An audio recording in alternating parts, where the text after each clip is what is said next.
Hello friends, എല്ലാവർക്കും good morning. അപ്പോൾ ഇന്നത്തെ വേദയുടെ കഥയിലേക്ക് എല്ലാവർക്കും സ്വാഗതം. അങ്ങനെ നമ്മുടെ വേദയും കമലാമ്മയും കൂടി ഇങ്ങനെ സംസാരിക്കുകയാണ്.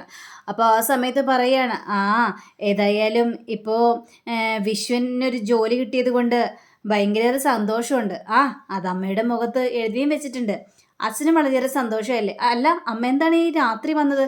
അല്ല, അച്ഛന് സ്വീറ്റ്സ് കഴിക്കാൻ ഒരു മോഹം, അതുകൊണ്ട് സ്വീറ്റ്സ് എടുക്കാൻ വേണ്ടി വന്നതാണ്. രണ്ടുപേരും വലിയ സന്തോഷത്തിലാണ്. അതേ മോളെ, ദേ വിഷുവിന് നല്ലൊരു ജോലി കിട്ടണം എന്നൊക്കെയായിരുന്നു അച്ഛൻ്റെ ആഗ്രഹം. അതേപോലെ തന്നെ അവനൊരു ജോലി കിട്ടിയല്ലോ, ആ പൈസ കൊണ്ടെന്ന് അച്ഛനെ കൊണ്ട് കൊടുത്തു കഴിഞ്ഞപ്പോഴേക്കും ദേ അച്ഛൻ മേടിക്കില്ല, എന്നാലും ആ ഒരു ഇതുണ്ടായല്ലോ.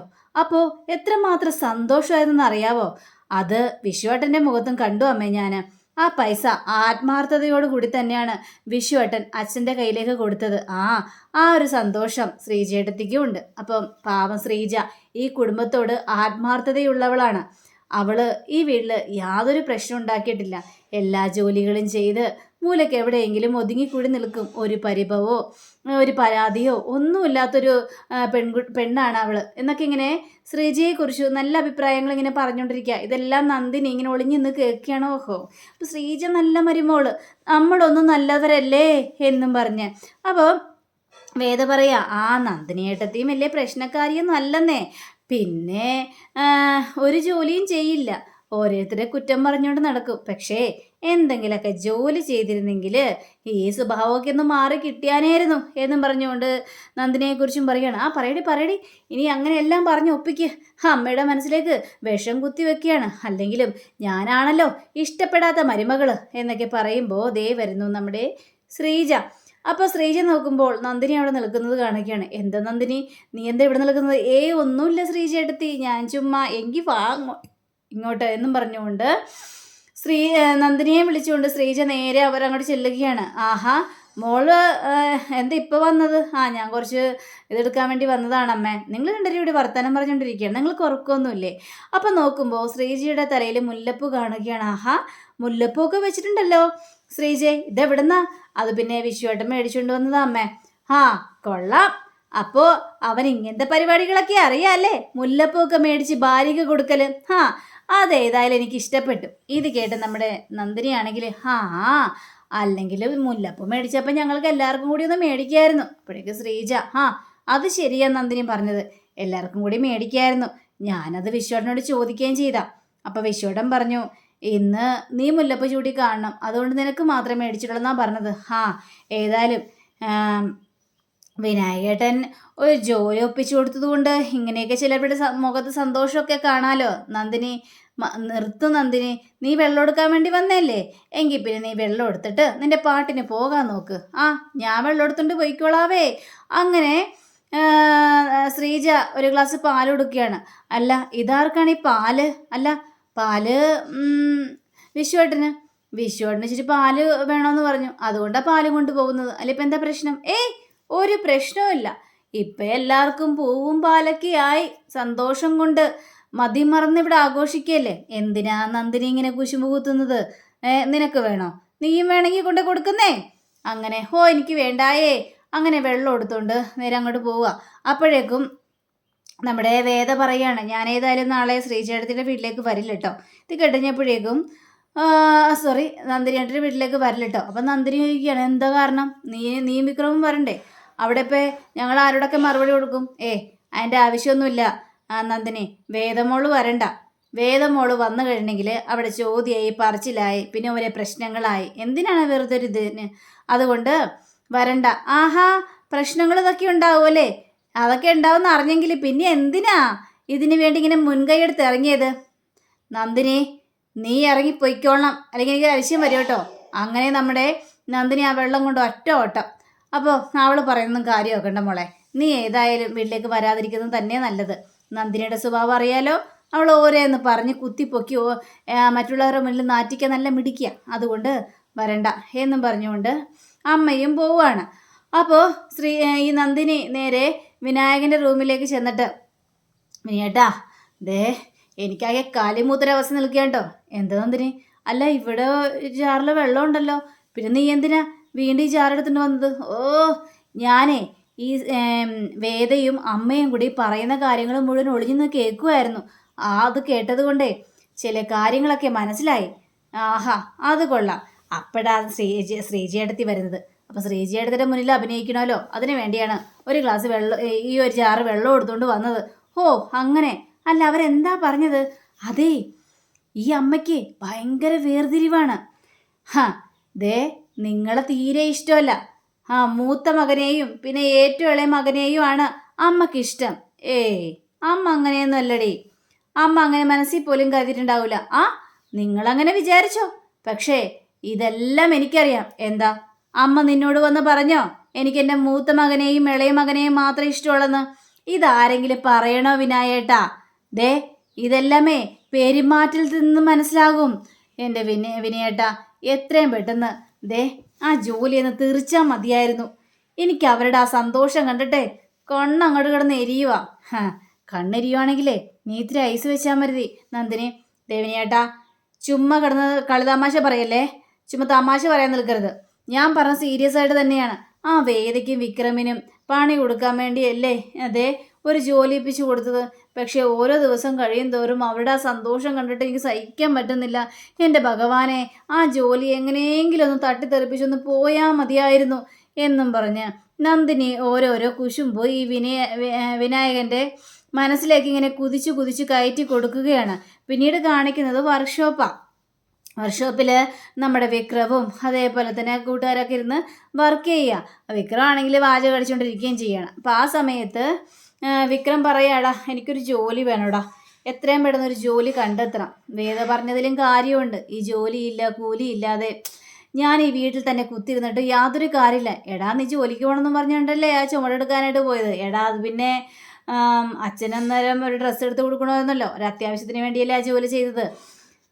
പിന്നെ എടാ നീ എന്തിനാടാ ഇങ്ങനെ മൽപ്പിടുത്തം പിടിക്കുന്നത്? എൻ്റെ കാര്യമൊന്നുമില്ലല്ലോ. നിന്റെ ശ്രീനിവാസൻ സാറോട് ചോദിച്ചാൽ പോരെ. കൊള്ളാം. അദ്ദേഹത്തിൻ്റെ കയ്യിൽ നിന്ന് വല്ല പൈസയും മേടിച്ചിട്ട് ഞാൻ എന്തെങ്കിലും മേടിച്ചു കൊടുക്കാനായിട്ട് പോയിട്ടുണ്ടെങ്കിൽ അച്ഛനത് മുഖത്തേക്ക് വലിച്ചെറിയും.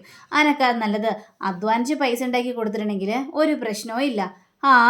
അപ്പോഴേക്കും ഒരു കൂട്ടുകാരൻ, ദൈവമേ എത്ര ശ്രമിച്ചിട്ട് ഈ വണ്ടി അങ്ങോട്ട് നന്നാവുന്നില്ലല്ലോ, ഇതെന്ത് സ്റ്റാർട്ടാവാത്തത്, എന്ത് പറ്റിയടാ? എനിക്കറിയില്ല, ഇത് കുറേ നേരമായി ഇതൊക്കെ ശരിയാക്കിയിട്ട് ഇത് സ്റ്റാർട്ടാവുന്നില്ല. ശരി, ഞാനൊന്ന് നോക്കട്ടെ എന്നും പറഞ്ഞുകൊണ്ട് വിക്രം അതൊന്ന് ശരിയാക്കാനായിട്ട് നോക്കിയാൽ നീ ഒന്ന് സ്റ്റാർട്ടാക്കി നോക്കി. അപ്പോഴേക്കും വണ്ടി സ്റ്റാർട്ടാവുന്നു.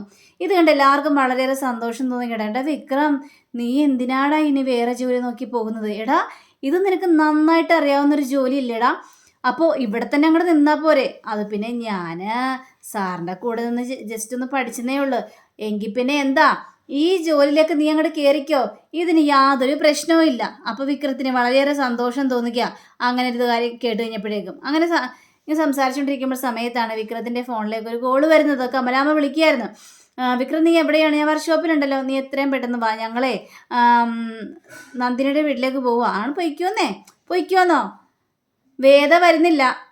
അതിനെന്താ, വേദയോടൊപ്പം നീ കൂട്ടിരിക്കണം. ഞാനെന്തിനാ കൂട്ടിരിക്കുന്നത്? അവൾക്ക് എന്താ അവിടെ ഒറ്റയ്ക്കിരിക്കാൻ പേടിയാണോ? അവൾ അവിടെ ഒറ്റയ്ക്കിരുന്നോട്ടെ. നീ അല്ലാതെ പിന്നെ ആരാ കൂട്ടിരിക്കുന്നത്? ആ കുട്ടി ഇവിടെ തനിയെ ഒറ്റയ്ക്കിരിക്കുമോ? വേണ്ട, നീ എത്രയും പെട്ടെന്ന് വാ. ഞാൻ എന്തിനാമേ വരുന്നത്? വിക്രം, ഞാൻ പറയുന്നത് കേട്ടാൽ മതി, എത്രയും പെട്ടെന്ന് വന്നോളാം എന്ന് പറഞ്ഞുകൊണ്ട് ഫോൺ കട്ടാക്കുക. അമ്മ പറഞ്ഞാൽ പിന്നെ കേൾക്കാതിരിക്കാനായിട്ട് വിക്രത്തിന് പറ്റിയില്ലല്ലോ. അങ്ങനെ വിക്രമാണെങ്കിൽ എടാ ഞാൻ അത്യാവശ്യമായിട്ട് വീട് വരെ ഒന്ന് പോവുകയാണേ എന്ന് പറഞ്ഞുകൊണ്ട് ഫോണ് അവിടെ ഒരു സ്ഥലത്ത് വെച്ചിട്ട് വിക്രം എടുത്ത് ഷർട്ടൊക്കെ ഇടുകയാണ്. ആ സമയത്ത് എടാ നിൻ്റെ വണ്ടി ഒന്ന് എനിക്ക് വേണമായിരുന്നു. നീ വണ്ടിയിൽ ഞാൻ നിന്നെ കൊണ്ടാക്കാം, എന്നിട്ട് വണ്ടി ഞാൻ തിരിച്ചിങ്ങോട്ട് കൊണ്ടുവന്നോട്ടെ. അതിനെന്താടാ? അയ്യോ ഈ താക്കോല് ഇഷ്ടം പോലെ ഇതുണ്ടല്ലോടാ എന്ന് ചോദിച്ചു കഴിഞ്ഞപ്പോഴേക്കും അത് വീടിൻ്റെയും എൻ്റെ റൂമിൻ്റെയും ഒക്കെയാടാ. ഒരു പേർക്ക് എനിക്ക് എപ്പോഴും തന്നേക്കും എൻ്റെ അമ്മ, അതുകൊണ്ടാ. ശരി. പക്ഷേ നമ്മുടെ വിക്രം ഇറങ്ങുമ്പോൾ ഫോൺ എടുക്കാൻ വേണ്ടി മറന്നു. അങ്ങനെ ഈ കൂട്ടുകാരൻ വിക്രമിനെ കൊണ്ട് പോവുകയാണ്. ഈ സമയം തന്നെ എല്ലാവരും നന്ദിനിയുടെ വീട്ടിലേക്ക് പോകാൻ വേണ്ടി ഇറങ്ങുന്ന സമയത്ത് നമ്മുടെ കമലാമ്മയോട് ചോദിക്കണം, എന്താ അമ്മ ഞങ്ങളെല്ലാവരും ഒരുങ്ങി, അമ്മ എന്താ ഒരുങ്ങുന്നില്ലേ? അതല്ല, മാഷ് കവലയിൽ വരാനായിട്ട് പറഞ്ഞേ, വരാറാകുമ്പോഴത്തേക്ക് എന്നെ വിളിക്കാമെന്നാണ് പറഞ്ഞത്. അതുകൊണ്ട് ഞാൻ ഏതായാലും മാഷിൻ്റെ കൂടെ വരുന്നുള്ളൂ, നിങ്ങൾ പോയിക്കോ. അങ്ങനെ എല്ലാവരും പടിയിറങ്ങിക്കഴിഞ്ഞപ്പോഴേക്കും നമ്മുടെ കമലാമ്മ വേദയോട് പറയണം, എന്ത് രസമാണല്ലേ എല്ലാവരും പോകുന്ന കാണുമ്പോൾ. പുറത്തുനിന്ന് നോക്കുമ്പോഴേക്കും ദേ മാഷിൻ്റെ വീട്ടിൽ നല്ല സൗമ്യയും അതേപോലെ തന്നെ സൗഭാഗ്യവും ഒക്കെയുള്ളൊരു വീട്, സന്തോഷവും സൗഭാഗ്യമൊക്കെയുള്ള വീട്. പക്ഷേ ശരിക്കുള്ള കാര്യങ്ങൾ അറിയില്ലല്ലോ. പിന്നെ വേദ, ഇനി നീയും വിക്രവും കൂടി ഇങ്ങനെ പോകാനേ ഉള്ളൂ. അതും കൂടി അമ്മയ്ക്ക് കണ്ടു കഴിഞ്ഞാൽ സന്തോഷമായി എന്നിങ്ങനെ പറയാം. ആ അമ്മേ, അത് പിന്നെ ദേ എനിക്കൊന്ന് മഹേശ്വരി ക്ഷേത്രം വരെ ഒന്ന് പോകണമായിരുന്നു. അവിടെ നിന്ന് മുത്തശ്ശി വരും. അതുകൊണ്ട് ഞാൻ പെട്ടെന്നൊന്ന് പോയിട്ട് വരട്ടെ. മോളെ ഈ സമയത്ത് ഓട്ടോറിക്ഷയ്ക്ക് പോകാനാണോ? ഓട്ടോറിക്ഷ ഒന്നും കിട്ടില്ല. ദേ പിള്ളേരുടെ തിരക്കാണ്, അതുകൊണ്ട് ഓട്ടോറിക്ഷ ഒന്നും കിട്ടാനായിട്ട് പോകുന്നില്ല. വിക്രം വരട്ടെ, എന്നിട്ട് വിക്രം ഇപ്പോൾ വരും. വിക്രമത്തിൻ്റെ വണ്ടിയിൽ പോ. ശോ അമ്മേ, വിക്രം അതിനൊക്കെ സമ്മതിക്കോ? അതൊക്കെ സമ്മതിക്കും. ഞാൻ സമ്മതിപ്പിച്ചാൽ പോരെ എന്നും പറഞ്ഞുകൊണ്ട് കമലാമ്മ അവിടെ നിന്ന് പോവുകയാണ്. ഇതേ സമയം തന്നെ ശ്രീനിവാസൻ സാറിൻ്റെ വീട് കാണിക്കുക സമയത്ത് രണ്ട് പാർട്ടിക്കാർ വന്നിട്ട് ഈ ഭാര്യയോട് പറയണം, സാറില്ലേ മേഡം എന്ന് ചോദിച്ചു കഴിഞ്ഞപ്പോഴേക്കും സാർ കുളിക്കുകയാണ്. അത് സാറിനൊരു കാര്യം ഏൽപ്പിക്കാൻ വേണ്ടി വന്നായിരുന്നു. എന്ത്? ഈ പലിശ പണം. അതെന്താ എൻ്റെ കയ്യിൽ ഏൽപ്പിക്കാൻ പറ്റില്ലേ? അയ്യോ അങ്ങനെയൊന്നുമില്ല മേഡം, മേഡത്തിൻ്റെ കയ്യിലേക്ക് ഏൽപ്പിക്കാം. കറക്റ്റായിട്ട് പലിശയൊക്കെ കിട്ടുന്നുണ്ടോടോ? ആ ഇപ്പോൾ കുറച്ച് ബുദ്ധിമുട്ടാണ് മേഡം. ഇപ്പോൾ ആർക്കും ഒരു ഉത്തരവാദിത്വമില്ല. കാരണം വിക്രം തന്നെയാണ്. വിക്രമായിരുന്നല്ലോ നേരത്തെ ഈ പലിശ പണമൊക്കെ ശേഖരിച്ചുകൊണ്ടിരുന്നത്. ഇപ്പോൾ അതില്ലാതെയായി. വിക്രത്തിനെ ഒരു പാർട്ടിയുടെ നേതാവാക്കാൻ തന്നെയാണല്ലോ ശ്രീനിവാസൻ സാറ് മുൻകൈയെടുത്ത് ഇറങ്ങിയിരിക്കുന്നത്. അപ്പോൾ ഇനി മുതൽ വിക്രത്തോട് പലിശ ശേഖരിക്കാൻ പോകണ്ട എന്ന് പറഞ്ഞു. അങ്ങനെ പോകണ്ടെന്ന് പറഞ്ഞു കഴിഞ്ഞപ്പോഴേക്കും ആൾക്കാർക്കൊരു പേടിയില്ലാതെ. ഞങ്ങൾ ചെന്ന് കഴിഞ്ഞിട്ടുണ്ടെങ്കിൽ ആൾക്കാർ പലിശ തരാതെയായി. സാറെ പറഞ്ഞൊന്ന് മനസ്സിലാക്കിക്കണം. ഇങ്ങനെ പോയി കഴിഞ്ഞിട്ടുണ്ടെങ്കിൽ ഇലക്ഷനൊക്കെ വരികയാണ്. നമ്മുടെ എമൗണ്ടുകളെല്ലാം പലരുടെയിലും കൈ കിടക്കുക. അതെല്ലാം നമുക്ക് കിട്ടിയേ മതിയാവുള്ളൂ. അതിന് വിക്രത്തിനെ കൊണ്ട് മാത്രമേ കഴിയുള്ളൂ. മേഡം ഒന്ന് പറയണം. ഇനിയിപ്പം ഞങ്ങൾ പറഞ്ഞു കഴിഞ്ഞാൽ സാറ് അത് മനസ്സിലാക്കൂല. മേഡം പറഞ്ഞു കഴിഞ്ഞാൽ സാർ അത് മനസ്സിലാക്കുകയും ചെയ്യും. ശരി, നിങ്ങൾ പോയിക്കോ എന്നും പറഞ്ഞുകൊണ്ട് ഈ ശ്രീനിവാസിൻ്റെ ഭാര്യ രണ്ടും കൽപ്പിച്ച് അങ്ങനെ നിൽക്കുക. പിന്നീട് കാണിക്കുന്നത് നമ്മുടെ വേദയാണ്. അപ്പോൾ വേദയോടാണെങ്കിൽ മോളെ എനിക്ക് എന്ന് ഇറങ്ങണം. ദൈവമേ, 10-10:30 ആകുമ്പോഴത്തേക്കും സാറ് വിളിക്കുമെന്ന്. ഇതുവരെ എന്താ വിക്രം വരാത്തവൻ? എത്ര നേരം ഞാൻ വിളിക്കുന്നു. അപ്പോൾ ദേ വരുന്നു വിക്രം. വിക്രത്തിനെ കൊണ്ടുവന്നാക്കിയിട്ട് കൂട്ടുകാരൻ ആ ബൈക്കും കൊണ്ട് പോവുകയാണ്. അങ്ങനെ വിക്രം നേരെ വീട്ടിലേക്ക് കയറി വരികയാണ്. വിക്രം നിന്നെ എപ്പോൾ വിളിച്ചതാടാ ഞാൻ? ഇപ്പോഴാണോ നീ വരുന്നത്? നിനക്കൊരു ഉത്തരവാദിത്വമില്ലേ? എന്താ അമ്മേ, ഈ കുട്ടി ഇവിടെ തനിയാവൂലേ? നീ ഒരു കാര്യം ചെയ്യ്, ഇവൾക്കൊന്ന് അമ്പലത്തിൽ പോകണം. ആരെന്താ ഇവൾക്ക് ഒറ്റക്ക് പോകാൻ അറിയില്ലേ? ഓട്ടോറിക്ഷ വിളിച്ച് പോയിട്ട് ഇങ്ങോട്ട് വരാനുള്ള സമയമൊന്നും ഉണ്ടാവില്ല. അതുകൊണ്ട് നീ നിന്റെ വണ്ടി കൊണ്ടോ. ഞാൻ നിന്നെ വണ്ടി കൊണ്ടുപോകുന്നത്. നീ വണ്ടി കൊണ്ടോ, ഞാൻ പറയുന്നത് കേട്ടാൽ മതി. അമ്മ അതിനെൻ്റെ വണ്ടിയില്ല, അത് അവൻ കൊണ്ടുപോയിന്നോ? എങ്കിൽ പിന്നെ അവനെ വിളിക്ക്, എന്നിട്ട് ആ വണ്ടി കൊണ്ടുവരാനായിട്ട് പറ. അത് ശരിയാണോ അമ്മേ? അതൊക്കെ ശരിയാണ്, ഞാൻ പറയുന്ന പോലെയാണ് കേട്ടാൽ മതി. എങ്കിൽ പിന്നെ ഞാൻ ഇറങ്ങുവാണ്, മാഷി ഇപ്പോൾ വിളിക്കും എന്നും പറഞ്ഞുകൊണ്ട് നമ്മുടെ കമലാമ്മ അവിടെ നിന്ന് ഇറങ്ങി പോവാം. പോയി കഴിഞ്ഞപ്പോഴേക്കും നമ്മുടെ വേദ പറയാണ്, ഹലോ വെട്ടുപോത്തേ, ദേ ഞാൻ മുത്തശ്ശിയെ അമ്പലത്തിലുണ്ടോയെന്നൊന്ന് വിളിച്ച് ചോദിക്കട്ടെ, എന്നിട്ട് നമുക്ക് പോകാം എന്നും പറഞ്ഞുകൊണ്ട് നമ്മുടെ വേദ ഫോൺ മുഴുവൻ തപ്പുക. വേദയുടെ ഫോൺ കാണുന്നുമില്ല. അപ്പോൾ വിക്രത്തിനെ വിളിച്ചോട്ടെ, എടോ വിക്രം, എടോ തനിക്ക് എന്താ ചെവി കേട്ടുവിട്ടേടോ? എൻ്റെ ഫോൺ കാണാനില്ലെന്ന്. അതിനിപ്പം ഞാൻ എന്ത് വേണം? മുത്തശ്ശി അവിടെ ഉണ്ടോയെന്നൊന്നും അറിയണം. തൻ്റെ ഫോണൊന്ന് വിളിച്ചു നോക്കിയടോ? ഇല്ല, വിളിച്ചു നോക്കുന്നില്ല. എന്താണ് ഇങ്ങനെ മനസ്സാക്ഷി ഇല്ലാതെ അവർ സംസാരിക്കുന്നത്? എങ്കിൽ ആ ഫോൺ ഇങ്ങോട്ട് താ, ഞാൻ വിളിച്ചു നോക്കിക്കോളാം. ഇല്ലെന്ന് പറഞ്ഞില്ലേ? ഇതെന്താ ഇങ്ങനെ വെട്ടുപോത്തിനെ പോലെ ഇങ്ങനെ സംസാരിക്കല്ലേ? ശരി, എങ്കിൽ പിന്നെ ഞാൻ തന്നെ വിളിച്ചു നോക്കാം എന്നും പറഞ്ഞുകൊണ്ട് നമ്മുടെ വിക്രം തൻ്റെ ഫോൺ എടുക്കാനായിട്ട് നോക്കുക. അയ്യോ, ഫോൺ കാണാനില്ല. ഫോൺ കാണാനില്ലെന്നോ? വർക്ക്ഷോപ്പിൽ വെച്ച് ഫോൺ എടുക്കാൻ മറന്നു. ഇത് കേട്ട് കഴിഞ്ഞപ്പോഴേക്കും വേദ ഇരുന്ന് പൊട്ടിച്ചിരിക്കുകയാണ്. അപ്പോൾ അങ്ങനെയും കാണിച്ചുകൊണ്ടാണ് നമ്മുടെ ഇന്നത്തെ റിവ്യൂ ഇവിടെ അവസാനിച്ചിരിക്കുന്നത്. അടുത്ത റിവ്യൂവിനെ കാത്തിരിക്കുക, സബ്സ്ക്രൈബ് ചെയ്യുക. എല്ലാവർക്കും നല്ലൊരു ദിനം ആശംസിച്ചുകൊണ്ട് തന്നെ നമസ്കാരം. Thank you. See again. By.